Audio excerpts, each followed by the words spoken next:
В Туркменистане состоялся детский конкурс песен «Жемчужина независимости», в котором приняли участие тысячи детей со всей страны. В финал вышли 15 исполнителей в возрасте от 7 до 14 лет. Этот конкурс проходит ежегодно и считается первым событием в ряду мероприятий, посвященных 34-й годовщине независимости Туркменистана. Участники прошли серию отборочных туров, чтобы попасть на гала-концерт. Дети выступали на сцене в национальных костюмах разных народов и пели песни на туркменском и других языках.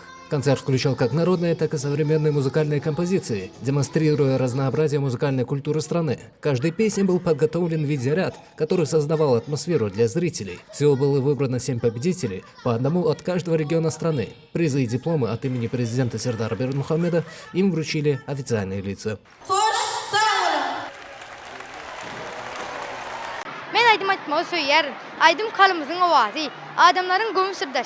Bahtiyarlık yurdumuzda, eşitli zamanımızda, nesillerin dillerinin senası, Türkmen halkının milli lideri, kahraman arkadağımız, arkadalı kahraman serdarımız, Aydım Saz Unutuna beren sarpa koyarlar.